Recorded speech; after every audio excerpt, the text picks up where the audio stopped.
Histoire Raja Rasalu. Là vivait autrefois un grand Raja, dont le nom était Salaban, et il avait une reine, nommée Lona, qui, bien qu'elle pleurait et priait dans de nombreux sanctuaires, n'avait jamais d'enfant pour réjouir ses yeux. Mais après un long moment, on lui promit un fils. La reine Lona retourna au palais, et lorsque l'heure de la naissance du fils promis approcha, elle s'enquit auprès des 3 Jogis qui venaient mendier à sa porte, quel serait le sort de l'enfant, et le plus jeune d'entre eux répondit et dit : Ô reine, l'enfant sera un garçon et il vivra pour être un grand homme. Mais pendant 12 ans, vous ne devez pas regarder son visage, car si vous ou son père le voyez avant que les 12 années ne soient écoulées, il mourra sûrement. Voilà ce que vous devez faire. Dès que l'enfant sera né, vous devrez l'envoyer dans une cave souterraine et ne jamais le laisser voir la lumière du jour pendant 12 ans. Une fois qu'ils seront finis, il pourra sortir, baignez-vous dans la rivière, enfilez de nouveaux vêtements et rendez-vous visite. Son nom sera Raja Rasalu, et il sera connu partout. Ainsi, lorsqu'un jeune et beau prince naquit au monde, ses parents le cachèrent dans un palais souterrain, avec des nourrices, des domestiques et tout ce qu'un fils de roi pouvait désirer.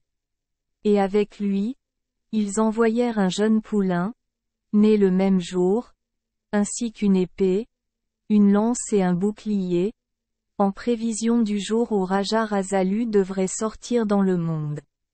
C'est là que vivait l'enfant, jouant avec son poulain et parlant à son perroquet, tandis que les nourrices lui enseignaient tout ce qu'un fils de roi avait besoin de savoir.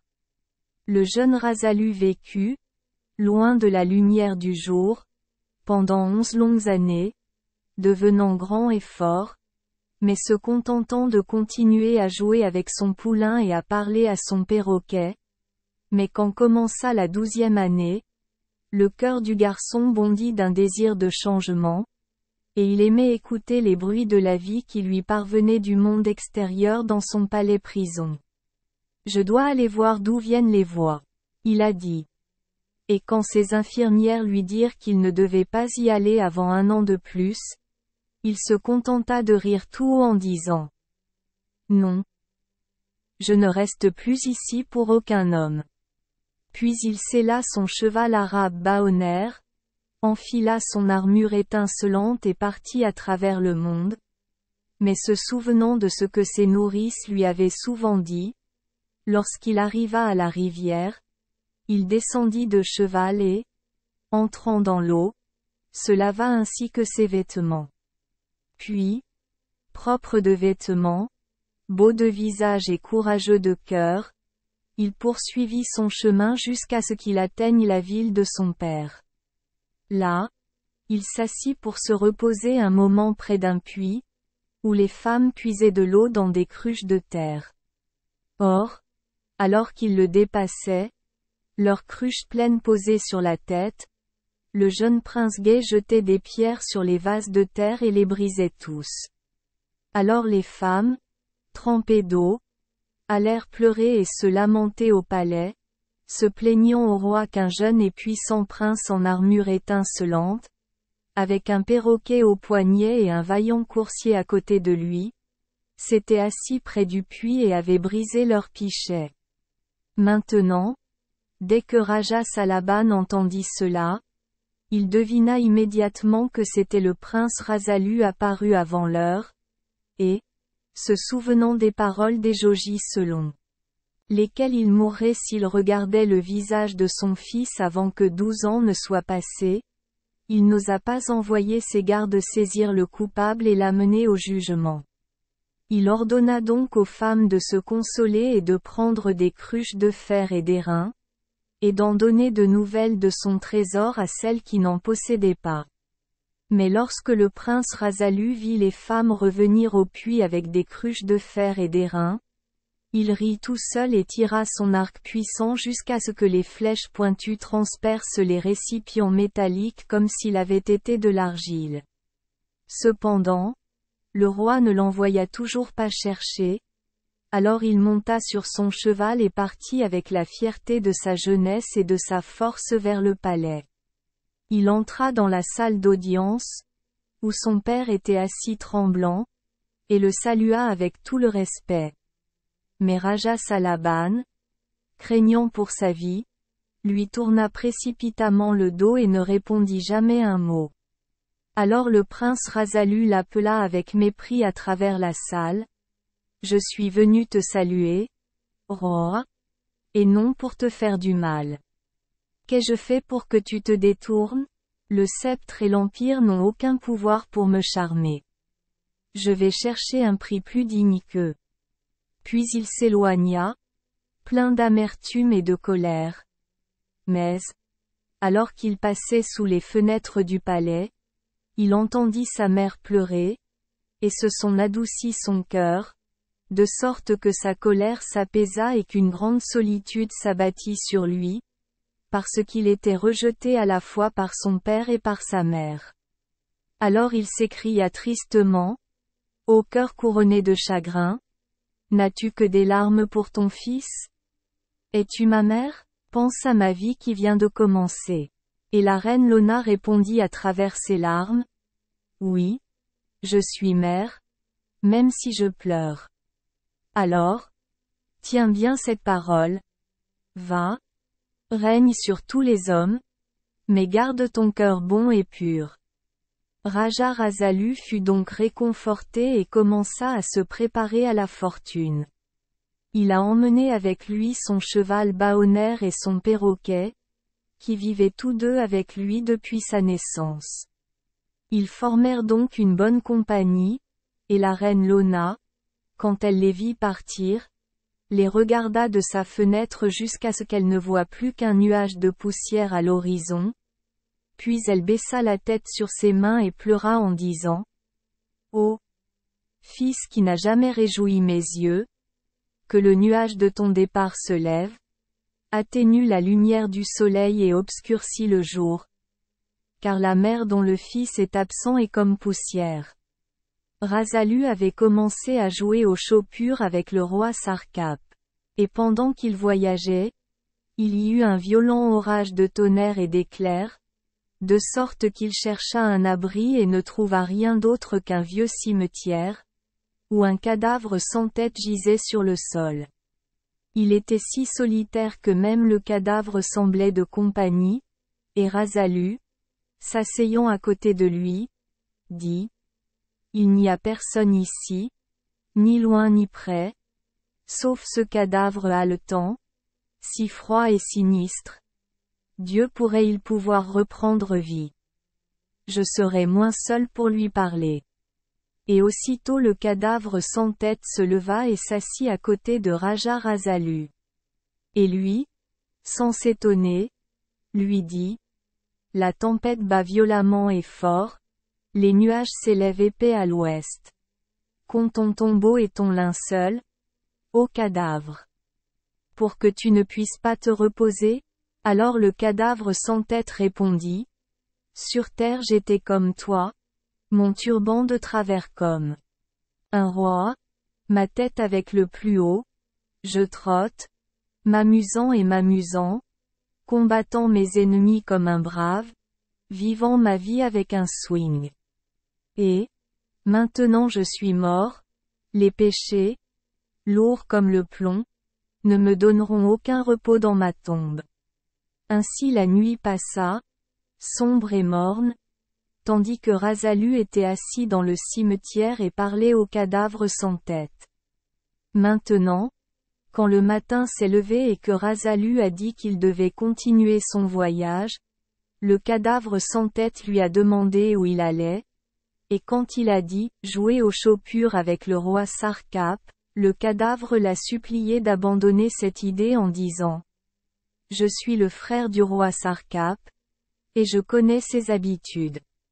Chaque jour, avant le petit déjeuner, il coupe la tête de 2 ou 3 hommes, juste pour s'amuser.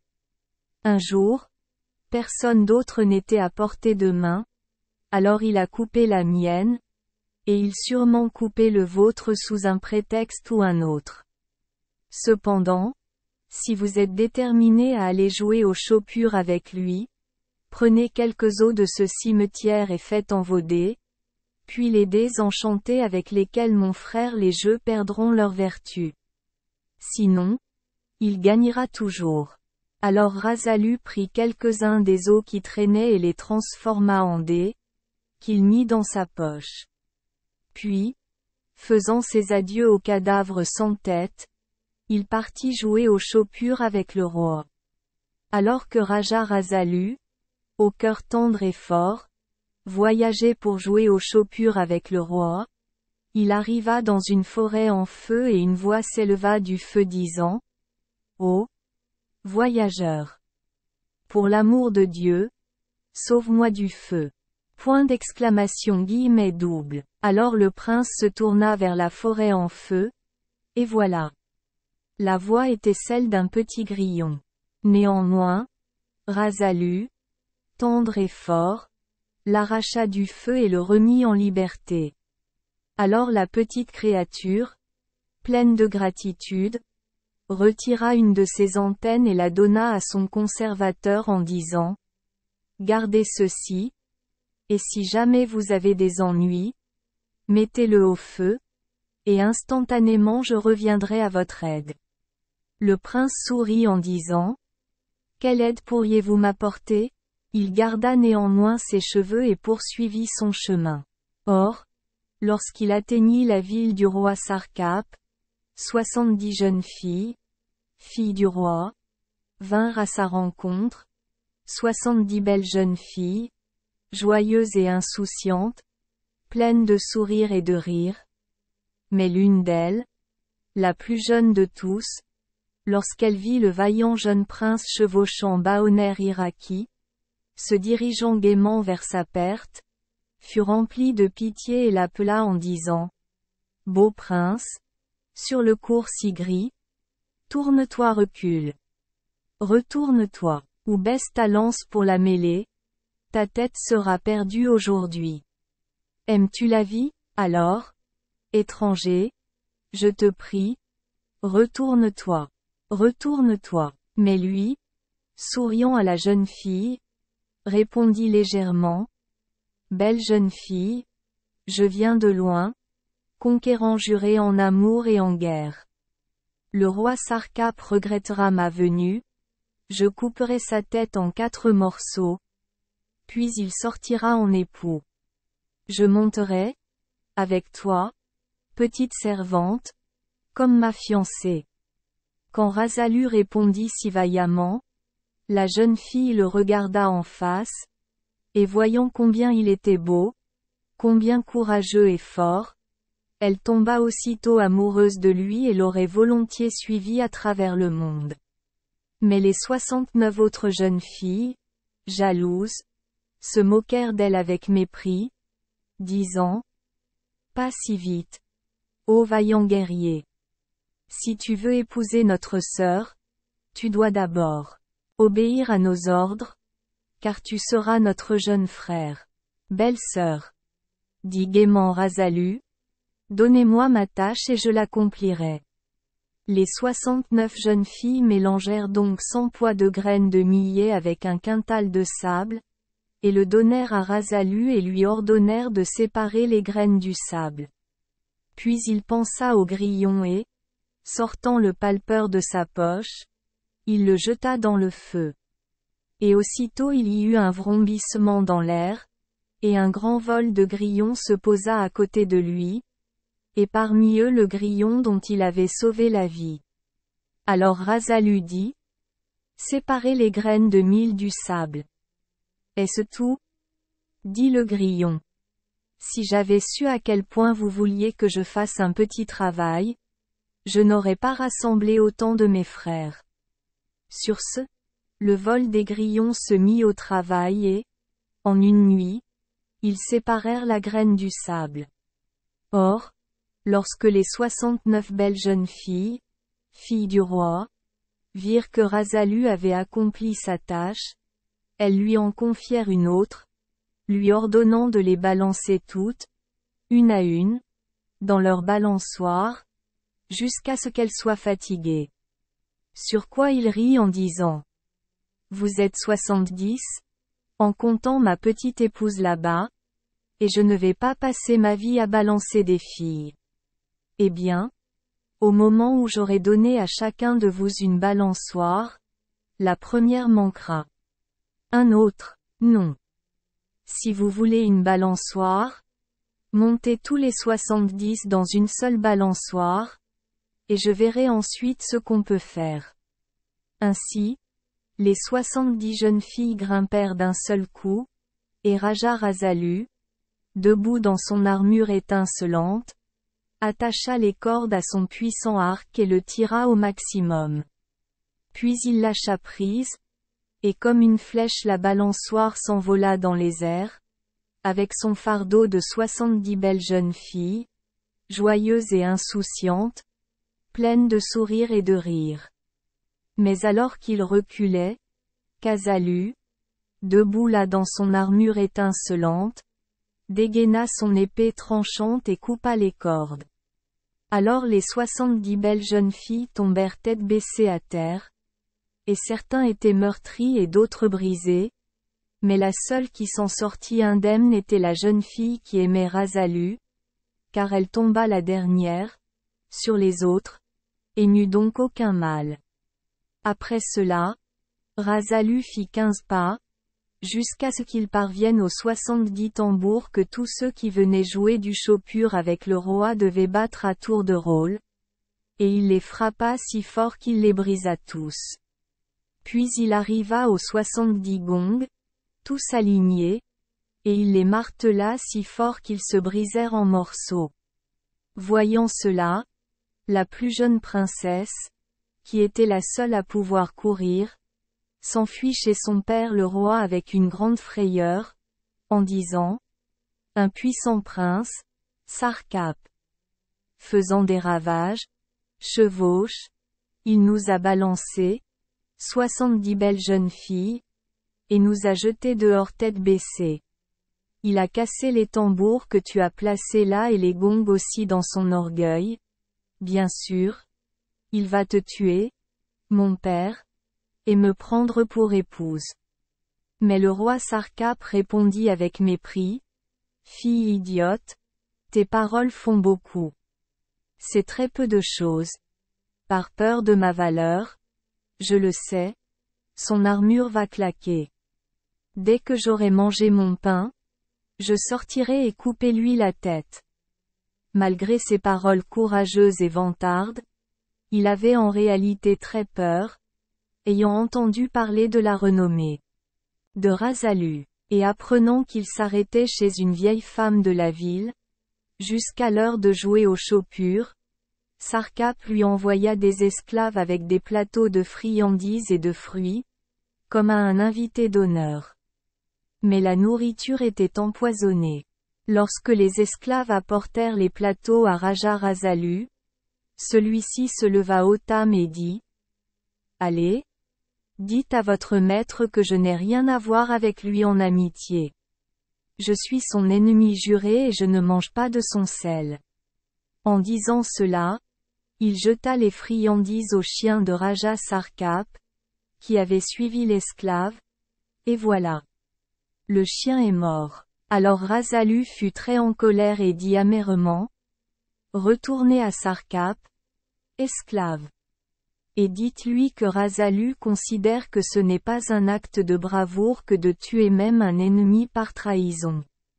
Maintenant, le soir venu, Raja Rasalu sortit jouer au chopur avec le roi Sarkap, et alors qu'il passait devant des fours de potier, il aperçut un chat errant agité.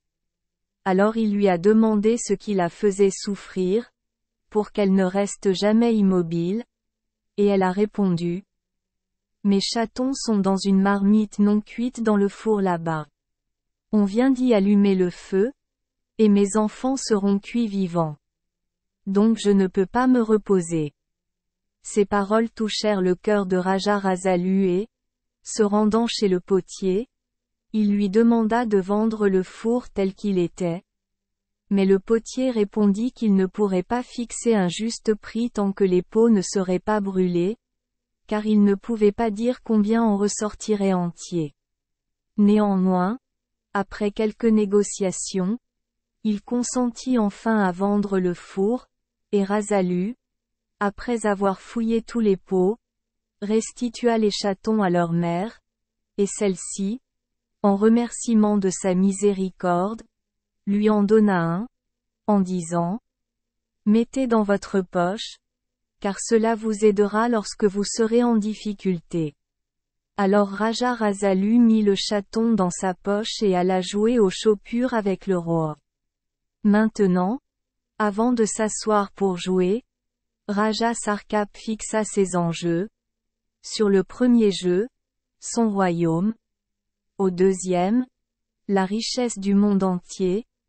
Et, le troisième, sa propre tête. De même, Raja Rasalu fixa ses enjeux. Lors du premier match, ses armes. Au deuxième, son cheval. Et, le troisième, sa propre tête. Puis ils commencèrent à jouer, et ce fut à Rasalu de faire le premier pas. Maintenant, oubliant l'avertissement du mort, il jouait avec les dés que lui avait donnés Raja Sarkap. En plus Sarkap lâcha son célèbre rat, Dol Raja, et celui-ci courut sur l'échiquier, renversant les pièces de chopure en catimini, de sorte que Rasalu a perdu la première partie et a abandonné son armure étincelante. Puis le deuxième jeu commença, et une fois de plus Dol Raja, le rat, renversa les pièces. Et Rasalu, perdant la partie, abandonna son fidèle destrier. Alors Baoner, le cheval arabe, qui se tenait là, retrouva la voix et cria à son maître: Je suis né de la mer, acheté avec beaucoup d'or. Cher prince, fais-moi confiance maintenant comme autrefois. Je t'emmènerai loin de ces ruses. Mon vol, sans stimulation, sera rapide comme un oiseau, sur des milliers et des milliers de kilomètres. Ou si besoin, vous devez rester. Avant le prochain jeu auquel vous jouerez, mettez la main dans votre poche, je vous prie. En entendant cela, Raja Sarkap fronça les sourcils et ordonna à ses esclaves de retirer Baoner, le cheval arabe, car il avait donné des conseils à son maître dans le jeu. Maintenant, lorsque les esclaves vinrent emmener le fidèle coursier, Rasalu ne put s'empêcher de pleurer, pensant aux longues années pendant lesquelles Baoner, le coursier arabe, avait été son compagnon. Mais le cheval s'écria de nouveau: Ne pleure pas, cher prince. Je ne mangerai pas mon pain des mains étrangères, ni ne me laisserai conduire à une étable étrangère. Prends ta main droite et place-la comme je l'ai dit. Ces mots éveillèrent quelques souvenirs dans l'esprit de Rasalu, et quand, juste à ce moment, le chaton dans sa poche commença à se débattre, il se souvint de l'avertissement et des défaits avec des os de mort. Puis son cœur se redressa une fois de plus et il appela hardiment Raja Sarkap. Laisse mon cheval et mes armes ici pour le moment. Il est temps de les emmener quand tu auras conquis ma tête. Maintenant, Raja Sarkap, voyant l'allure confiante de Rasalu, commença à avoir peur et ordonna à toutes les femmes de son palais de sortir dans leur tenue la plus gaie et de se tenir devant Rasalu, afin de détourner son attention du jeu. Mais il ne les regarda même pas et, sortant les dés de sa poche, dit à Sarkap: Nous avons joué avec vos dés tout ce temps. Maintenant nous allons jouer avec les miens. Ensuite, le chaton est allé s'asseoir près de la fenêtre par laquelle le rat Dol Raja avait l'habitude de passer, et le jeu a commencé. Au bout d'un moment, Sarkap, voyant que Raja Rasalu gagnait, appela son rat, Mais quand Dhol Raja vit le chaton, il eut peur et ne voulut pas aller plus loin. Alors Rasalu a gagné et a repris ses armes. Ensuite il joua pour son cheval, et une fois de plus Raja Sarkap appela son rat. Mais Dhol Raja, voyant le chaton veiller, eut peur. Rasalu remporta donc la deuxième mise et reprit Baoner, le cheval arabe. Alors Sarkap a mis toute son habileté à profit lors de la troisième et dernière partie, en disant « Ô pièce moulée! Favorisez-moi aujourd'hui. En vérité, c'est un homme avec qui je joue. Pas de risque dérisoire, mais la vie ou la mort sont en jeu. Comme Sarkap le fait, faites-le aussi, pour l'amour de Sarkap. » Mais Rasalu répondit, Ô pièce moulée! Favorisez-moi aujourd'hui. En vérité, c'est un homme avec qui je joue. Pas de risque dérisoire, mais la vie et la mort sont en jeu. Comme le ciel le fait, faites-le aussi, pour l'amour du ciel. Alors ils commencèrent à jouer, tandis que les femmes formaient un cercle et que le chaton regardait Dhol Raja depuis la fenêtre. Alors Sarkap perdit d'abord son royaume, puis les richesses du monde entier et enfin sa tête. À ce moment-là, un serviteur entra pour annoncer la naissance d'une fille à Raja Sarkap, et lui, accablé par le malheur, dit « Tuez-la immédiatement.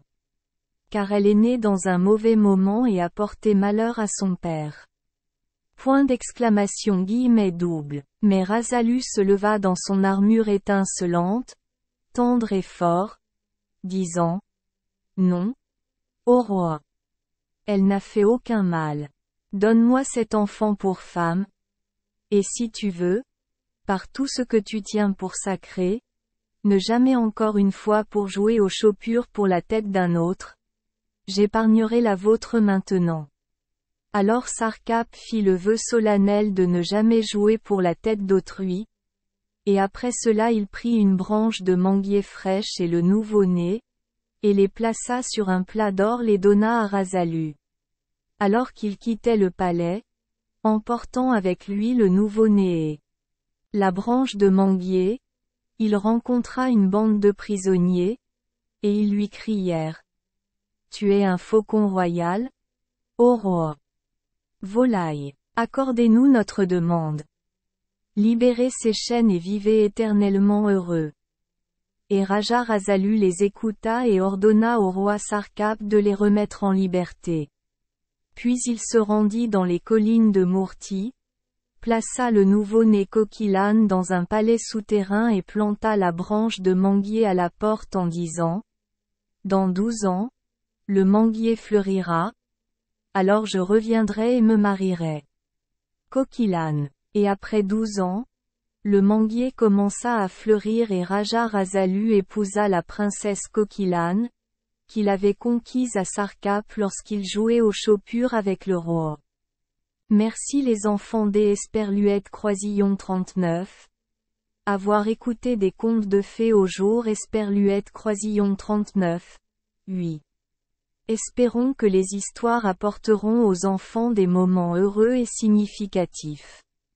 Si vous aimez notre chaîne, veuillez appuyer sur le bouton S Esperluette Croisillon 39.